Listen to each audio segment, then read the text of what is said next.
लालची पानीपुरी वाला। पानी पूरी ले लो, पानी पूरी ले लो। स्वादिष्ट स्वादिष्ट पानी पूरी। एक बार खाओगे बार बार खाओगे।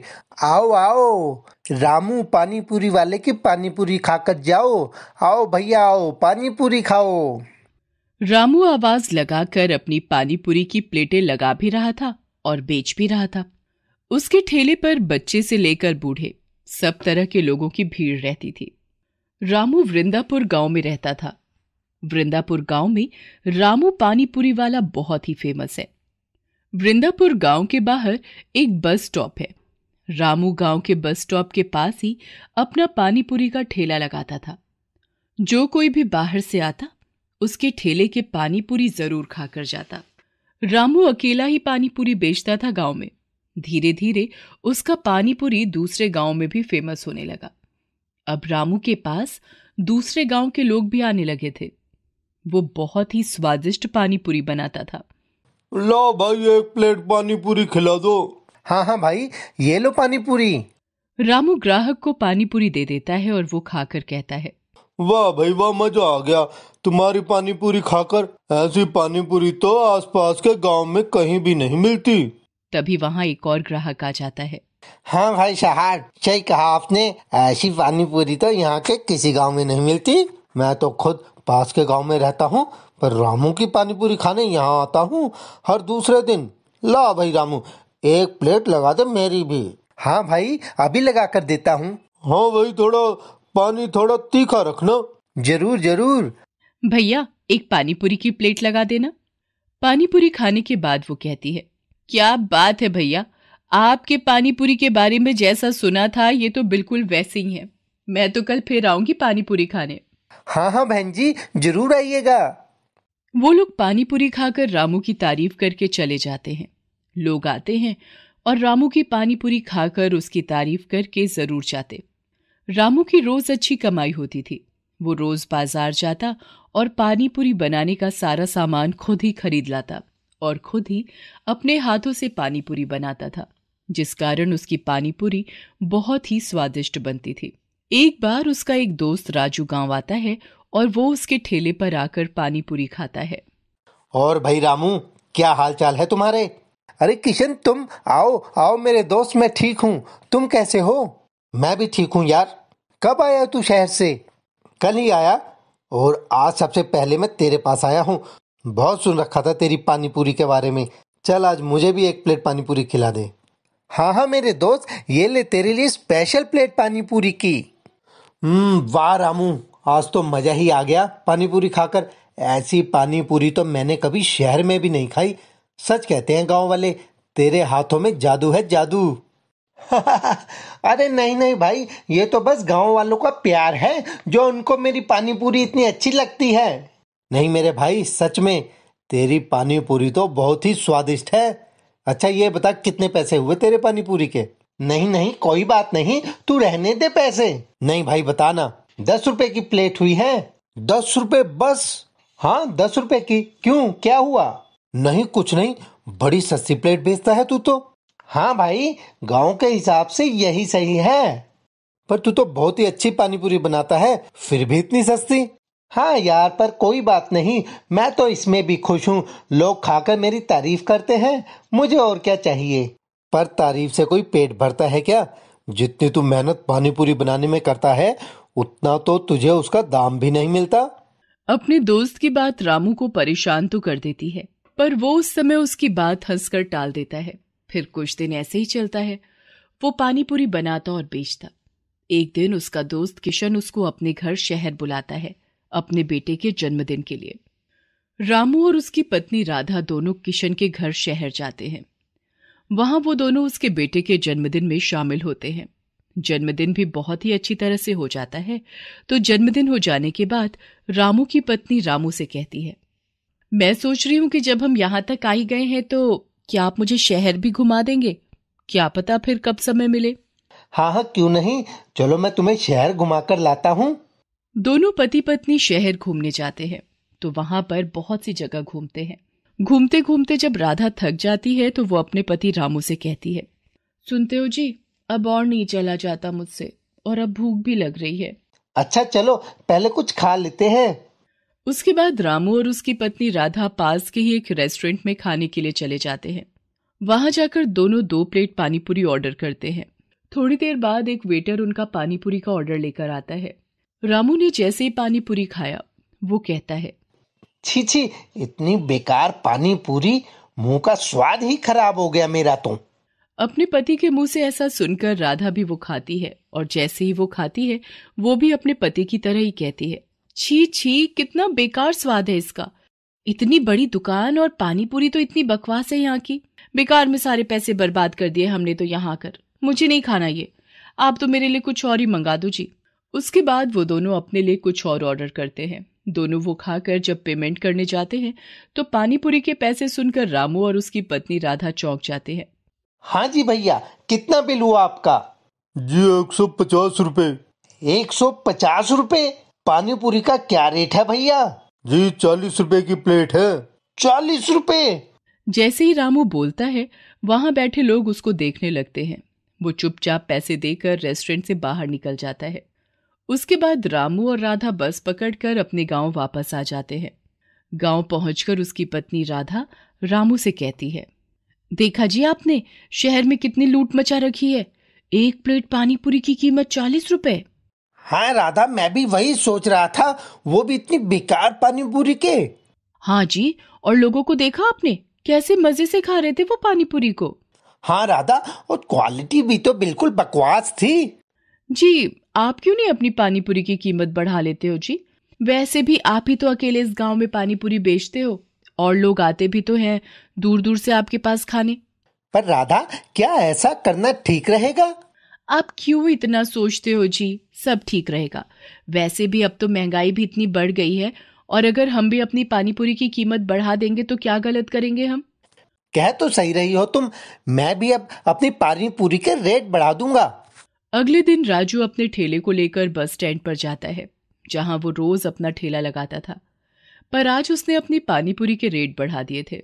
जो पानीपुरी की प्लेट कल तक राजू 10 रुपए की बेचता था, वो अब उसे 20 रुपए की बेचने लगा। कुछ लोगों ने रामू से पूछा कि उसने क्यों अपनी पानीपुरी के रेट बढ़ा दिए, तो रामू कहता है, क्यों भाई रामू, ये अचानक तुमने अपनी पानी पूरी के रेट क्यों बढ़ा दिए? वो भाई, आजकल महंगाई भी तो इतनी बढ़ गई है, तो बस मुझे भी पैसे बढ़ाने पड़े। ऐसा कहकर रामू हंसने लगा। हाँ भाई, सही कहा तुमने, महंगाई भी तो दिन ब दिन बढ़ती ही जा रही है। ऐसा कहकर वो लोग पानीपुरी खाकर चले जाते हैं। रामू के पास दिन भर ग्राहक आते रहते हैं। पैसे बढ़ाने पर भी उसको कोई नुकसान नहीं हुआ। लोग पहले की तरह ही उसकी दुकान की पानीपुरी खाते। उसको अब पहले से दुगना फायदा होने लगा। धीरे धीरे रामू का लालच बढ़ने लगा। वो अब अपनी पानीपुरी की क्वालिटी में भी कमी करने लगा। गांव के लोगों ने फिर भी उसकी दुकान से पानीपुरी खाना बंद नहीं किया। वो लोग रामू पर पूरा विश्वास करते थे। अब तो रामू सब कुछ रेडीमेड सामान खरीदकर पानीपुरी बनाने लगा। उससे उसकी पानीपुरी का स्वाद भी खराब होने लगा। धीरे धीरे लोगों ने उसकी दुकान का पानीपुरी खाना भी बंद कर दिया। क्या भाई रामू, पहले तो तुम्हारी पानी पूरी का स्वाद कितना अच्छा था, अब ये क्या हो गया तुम्हारी पानी पूरी को? ये क्या बकवास कर रहे हो तुम? मेरी पानी पूरी तो बिल्कुल पहले जैसी ही है। तुमको खानी है तो खाओ, वरना जाओ यहाँ से। हाँ हाँ, नहीं खानी हमको ये बकवास पानी पूरी तुम्हारी, और ऊपर से इतनी महंगी भी। ऐसा कहकर वो वहां से चला जाता है। खाने की क्वालिटी कम होने के कारण लोग उसकी पानीपुरी कम खाने लगे। धीरे धीरे रामू की दुकान से ग्राहक कम होने लगते हैं, क्योंकि घटिया पानीपुरी खाकर लोग बीमार होने लगे थे।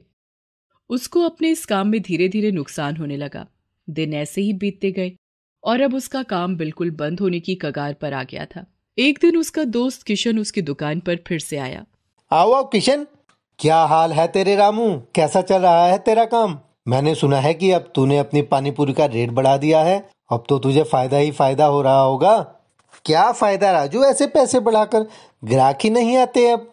क्यों? तू तो बहुत ही अच्छी पानी पूरी बनाता है, फिर ग्राहक क्यों कम होने लगे तेरे? पता नहीं भाई, क्या हुआ ऐसा? अच्छा चल जरा अपनी पानी पूरी खिला, तो बहुत दिन हो गए खाए हुए। रामू अपने दोस्त को पानीपुरी देता है। जैसे ही उसका दोस्त पानीपुरी खाता है, वो रामू से कहता है, रामू ये क्या? ये तो बिल्कुल भी वैसी नहीं जैसी तू बनाता था मेरे भाई। नहीं नहीं, मैंने तो बिल्कुल वैसी ही बनाई है जैसी मैं पहले बनाता था। नहीं रामू, कुछ तो गड़बड़ है। तेरी इस पानी पूरी में लगता है तूने सामान खरीदने में कुछ तो कमी की है भाई। हाँ, आजकल मैं रेडीमेड सामान का इस्तेमाल करता हूँ ताकि कम पैसों में ज्यादा फायदा हो मुझे। किशन अपने दोस्त रामू की बात सुनकर समझ जाता है कि ज्यादा पैसे कमाने के लालच में उसके दोस्त ने ये सब किया है। ये सब सुनकर वो रामू से कहता है, रामू, मैंने तुझे पैसे बढ़ाने को बोला था मेरे दोस्त, क्योंकि तू बहुत ही अच्छी पानी पूरी बनाता था। पर तूने तो पैसों के लालच में आकर पैसे बढ़ाने के साथ साथ सामान भी घटिया लगा दिया। ऐसा करके तूने तो अपना ही नुकसान किया ना। जो लोग तुझ पर इतना विश्वास करते थे, हमेशा तेरी ही दुकान से पानी पूरी खाते थे, उन्होंने अब तेरी दुकान पे आना बंद कर दिया है। क्या मिला तुझे ऐसा करके? कुछ दिन तो तुझे फायदा हुआ, पर अब तो लोगों का भरोसा ही उठ गया है तुझ पर से। ये तूने बिल्कुल भी सही नहीं किया। लालच ने तुझे बिल्कुल अंधा बना दिया। तूने तो खुद ही अपने पैरों पर कुल्हाड़ी मार दी। ऐसा घटिया पानी पूरी खाकर लोग बीमार हो रहे हैं। ये तो गलत है ना। अपने दोस्त की बात सुनकर रामू को समझ में आ गया कि उसने बहुत ही गलत किया। पैसों के लालच में उसने अपने ही पैरों पर कुल्हाड़ी मार ली। उसके बाद रामू ने फिर से बिल्कुल वैसे ही पानी पूरी बनाना शुरू कर दिया जैसे वो पहले बनाता था। धीरे धीरे लोग फिर से उसके पानी पूरी खाने लगे। अब उसका पानी पूरी का काम फिर से चल पड़ा। उसकी दुकान पर अब पहले जैसी भीड़ रहने लगी थी। ये सब देखकर अब रामू को समझ आ गया था कि लालच करना अच्छी बात नहीं है। एक छोटी सी कॉलोनी थी जहाँ कुछ मजदूर परिवार रहते थे। वो लोग दिन भर मजदूरी करते और 2 वक्त की रोटी खाते थे। उनका जीवन बड़ा कठिन था। उनके पास ना तो रहने के लिए अच्छे घर थे, ना ही कोई सुख सुविधाएं। उनका तो जीवन बस रोज कुआं खोदना और रोज पानी के तर्ज पर चल रहा था। एक दिन सब कुछ बंद हो जाने की वजह से चारों ओर हाहाकार मच गया। सब लोग इधर उधर भागने लगे थे। किसी को कुछ समझ नहीं आ रहा था कि आखिर हो क्या रहा है। तभी पता चला कि एक महामारी के चलते सब कुछ बंद कर दिया गया है। उस कॉलोनी में एक मजदूर परिवार रहता था जिसका मुखिया कोई आदमी नहीं बल्कि एक औरत थी। उसके घर पर कोई मर्द नहीं था। मर्द के नाम पर एक बूढ़ा ससुर और एक छोटा बच्चा था। उस औरत का नाम फूलमती था। फूलमती के घर पर उसके सास ससुर और 2 बच्चे थे। फूलमती एक फैक्ट्री में काम करती थी और अपने परिवार का पालन पोषण करती थी। उसका पति उसी फैक्ट्री में काम करते करते चल बसा था और उसकी जगह उसकी पत्नी फूलमती को नौकरी मिली थी। लेकिन अचानक फैक्ट्री बंद हो जाने से तो जैसे फूलमती पर बिजली ही गिर गई थी। उसे तो अपने चारों तरफ अंधेरा ही अंधेरा दिख रहा था। एक दिन की बात है, फूलमती खाना बना रही थी कि तभी उसकी सास आती है और कहती है, अरे फूलमती, आज तू काम पर नहीं गई? फूलमती सोच रही थी कि वो माँ को ये बात कैसे बताए कि फैक्ट्री बंद हो गई है और उसका काम भी छूट गया है।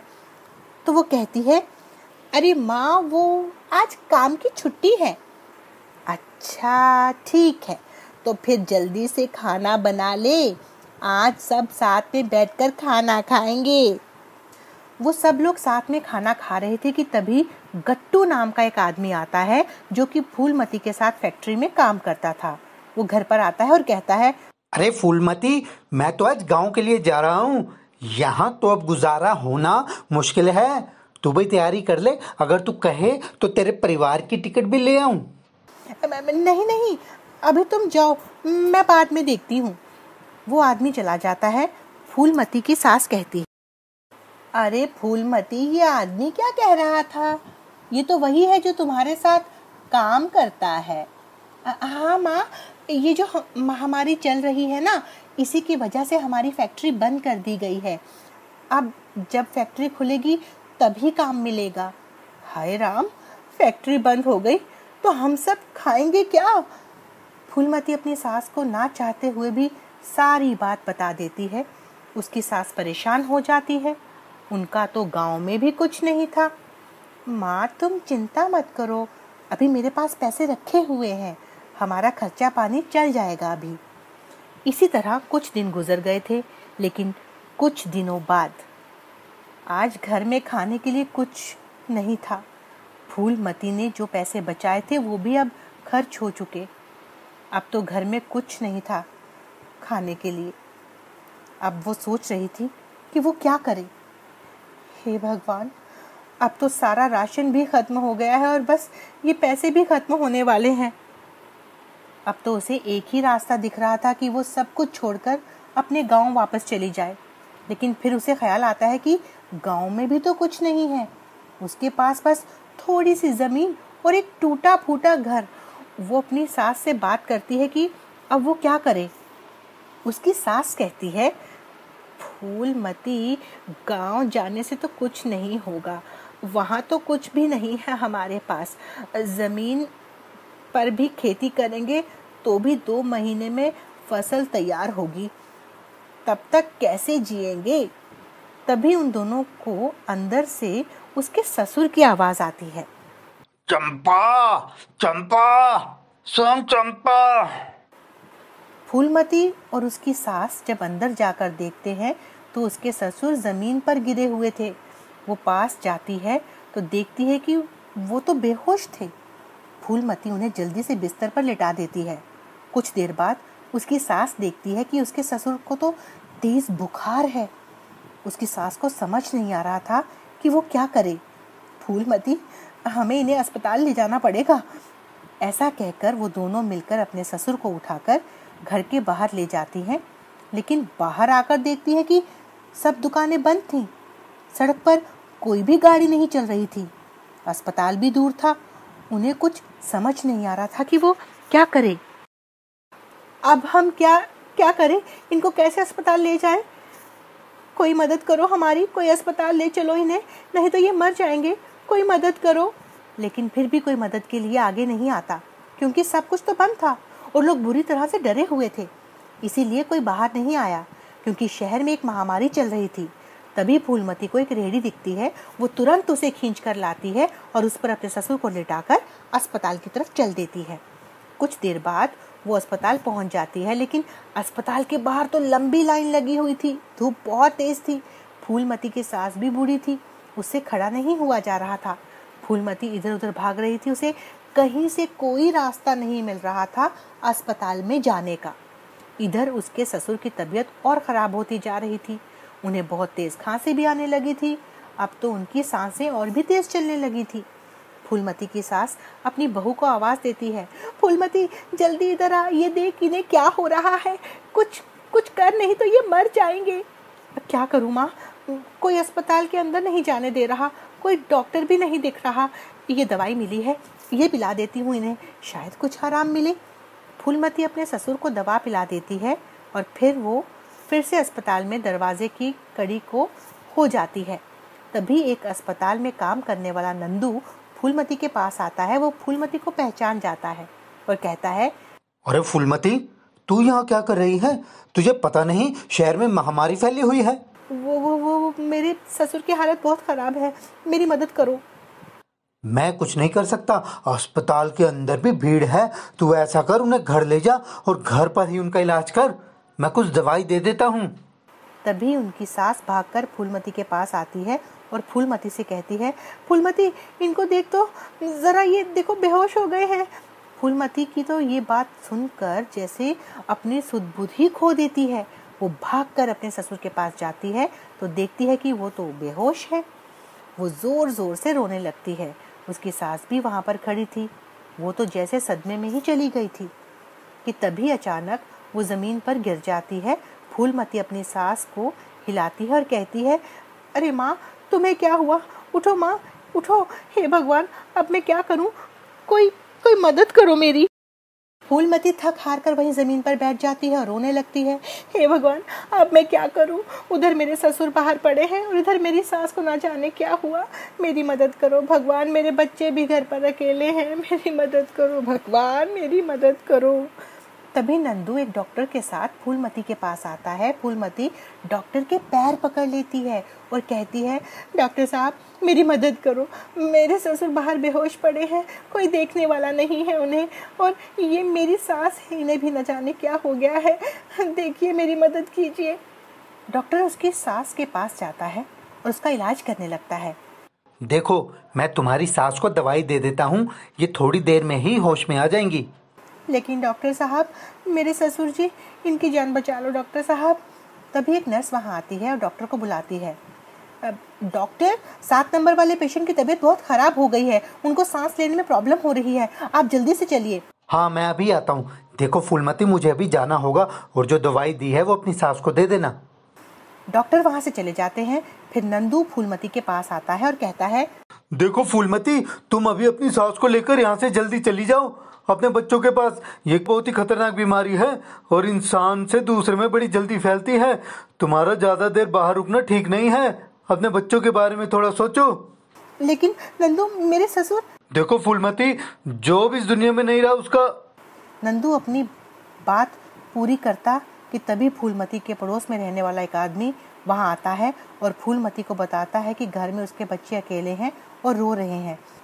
फूलमती, जल्दी घर जाओ, तुम्हारे बच्चे रो रहे हैं। फूलमती वहीं ठेली लेकर आती है और अपनी सास को उस पर लेटाकर घर की तरफ चल देती है। हे भगवान, जब माँ जी मुझे ससुर जी के बारे में पूछेंगी तो मैं क्या जवाब दूंगी। फूलमती यही सोचती हुई अपनी सास को ठेली में लेकर जा रही थी। वो जैसे ही घर पहुंचती है तो देखती है कि उसके बच्चे भी उसका इंतजार कर रहे थे। मामा, तुम कहाँ चली गई थी हमको छोड़कर? ये दादी को क्या हुआ माँ? कुछ नहीं बेटी, अभी तेरी दादी होश में आ जाएगी। माँ, दादाजी कहाँ पर हैं? फूलमती रोने लग जाती है। तभी उसकी सास भी होश में आ जाती है।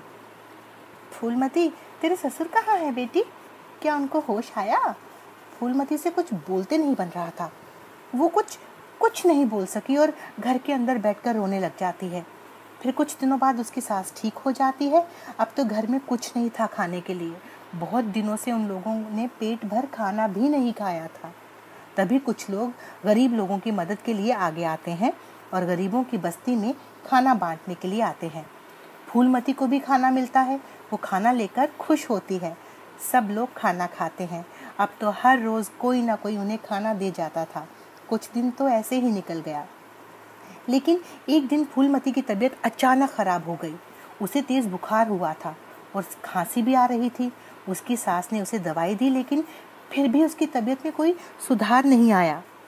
उसकी सास उसे अस्पताल ले गई, लेकिन अस्पताल में तो उसे जगह नहीं मिली, तो उसकी सास उसे घर ले आई। कुछ लोगों ने जब वो अस्पताल में भर्ती थी, इस महामारी के घरेलू इलाज के बारे में बताया था, तो उसकी सास ने वही सब किया। उसने कुछ जेवर रखे थे, उन्हें गिरवी रखा और उससे दवाइयाँ और कुछ खरीदा और फूलमती को वो सब दिया जो इस महामारी में देते थे। ले फूलमती, ये दवाई खा ले। सास ने कुछ दिनों तक फूलमती की बहुत सेवा की। उसने समय पर दवाइयाँ, काढ़ा, फल, हल्दी वाला दूध दिया और कुछ दिनों बाद फूलमती की हालत में सुधार आया। अब वो बिल्कुल ठीक हो चुकी थी। माँ जी, आपने मेरी जान बचा ली, वरना आज मैं जिंदा नहीं होती। नहीं बेटी, ऐसा मत बोल। तू अकेली कितनी मेहनत करके पूरा परिवार चला रही है। अब सरकार गरीबों की मदद के लिए हर महीने राशन देने लगी थी। उसी राशन से उनका जीवन चल रहा था। अब वो सब घर पर ही रहते थे और इस महामारी को खत्म होने का इंतजार कर रहे थे।